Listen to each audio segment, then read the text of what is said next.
मैं पहले नंबर ते गुजरांवाले दे हवाले नाल किसानां दे हवाले नाल ये चीज़ फखर नाल कहांगा कि गुजरांवाला डिस्ट्रिक्ट आल पाकिस्तान विच ये पहला डिस्ट्रिक्ट है जिहदे विच बासमती चावल सब तो ज़्यादा पैदावार गुजरांवाले ज़िले विच हुंदी है।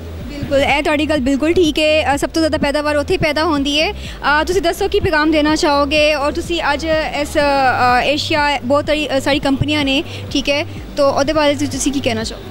ਇਹ ਤੇ ਗੁਜਰਾਂਵਾਲੇ ਦੀ शान है कि गुजरांवाले दी इंडस्ट्री अज एक्सपो दे विच नमैश लगी है और ये तो बहुत सारे लोगों नूं पता चलेगा कि गुजरांवाले विच किहड़ी इंडस्ट्री है और की बन रहा है।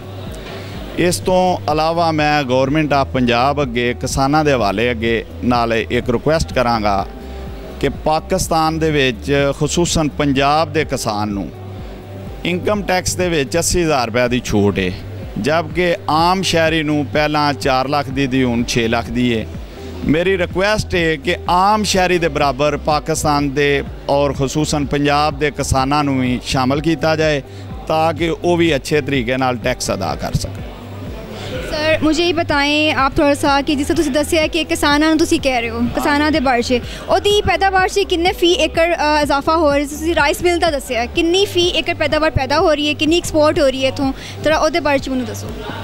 अगर जिस तरह इंडिया गौरमेंट अपने किसान नाल सलूक करदी है, अगर साडी पाकिस्तान दी गौरमेंट भी किसानां दा उसी तरह ख्याल रखन तो असी इंडिया नालों बेहतर चावल पैदा कर सकने आ, बाकी चीज़ां भी पैदा कर सकने आ।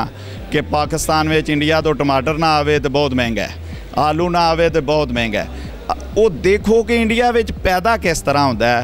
उन्हें बिजली फ्री की है किसान के ट्यूबवैल नूं, उन्हें खाद का रेट कंट्रोल में रखा है, दवाई का रेट कंट्रोलेबल है, ट्रैक्टर का रेट कंट्रोलेबल है। उस तो अलावा जिन्नियां भी जरी हालात ने उन्हां दे रेट कंट्रोल विच ने और वो साडी निस्बत पाकिस्तान की निस्बत बहुत कम ने, जिहदी वजह तो इंडिया का किसान जिहड़ा है वो ज़्यादा फसल उगान विच कामयाब हुंदा है और सानू मजबूरन साडी गौरमेंट इंडिया तो टमाटर मंगवा रही है। जिस टाइम इंडिया तो टमाटर नहीं आ रहा, टमाटर 200-400 रुपए किलो वध जाण। तो ये गौरमेंट नूं सोचना चाहिए कि साडा किसान नूं किहड़ी कमी है, असीं वो पूरी करिए और ताकि सानू अपने दुश्मन मुल्क कोलों ना कोई चीज़ मंगवानी पवे। ठीक है। इस तो अलावा मैं पंजाब दे आड़तियां दे नुमाइंदा होने की हैसियत नाल गौरमेंट अगे रिक्वेस्ट करांगा कि उन्हें हाल ही में एक टैक्स लगाया है जिहड़ा कि 10,000 रुपए तो 1 लाख रुपए उन्हें बढ़ा दिता लाइसेंस रिन्यूअल फीस। खुदाया 10,000 तो 20,000 तो हो सकता है या 10,000 तो 15,000 हो सकता है, लेकिन 1 लाख रुपए बहुत बड़ी ज़्यादती है। ये नाल चोर बाजारी बढ़ेगी और टैक्स के जेडे एहलकार ने उन्हां दा रिश्वत का बाजार गर्म होएगा। तो मेहरबानी करके ये ते गौर करन और आइंदा जेड़ा ना आसानियां पैदा करन टैक्स दे हवाले नाल ताकि ज़्यादा तो ज़्यादा पाकिस्तानी शहरी टैक्स दे विच शामिल हो सके। जैसा कि आपने देखा बहुत मज़ा आया मुझे इनसे बात करके। इन्होंने बड़ा अच्छा पैगाम दिया है कि आरियात के ऊपर जो है टैक्स जो हुकूमत ने नया लगाया है 10,000 था, 10,000 से डायरेक्ट उसको 1 लाख पे पहुंचा दिया गया। अगर वो 10 से 15 होता 20 होता तब वो समझ में भी आता है, वो अदा करना भी आसान होता। अब इस तरह से करेंगे तो कोई भी बंदा फाइलर नहीं होगा, हर बंदा ये कहेगा कि मैं नॉन फाइलर हूँ, मेरी इनकम इतनी है, तो टैक्स कैसे आएगा? हर कोई भी 2 नंबरी करेगा। तो उससे बचने के लिए हमारी हुकूमत को चाहिए कि टैक्सेस को ज़रा कम करे।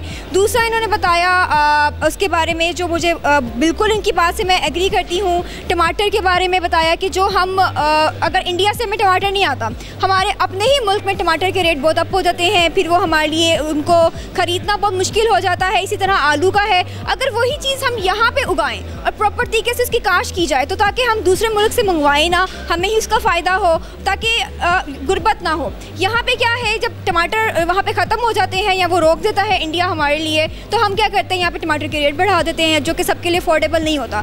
किसानों की मदद की जाए, किसानों के सब्सिडीज़ प्रोवाइड की जाए, उनको फ्री नहीं तो कम से कम इतने कम रेट पे बिजली, पानी, ट्यूबवेल, इस तरह की तमाम सहूलियत फराहम की जाए कि क्योंकि जो ज़राअत है वो हमारी मईशत का बहुत बड़ा हिस्सा है।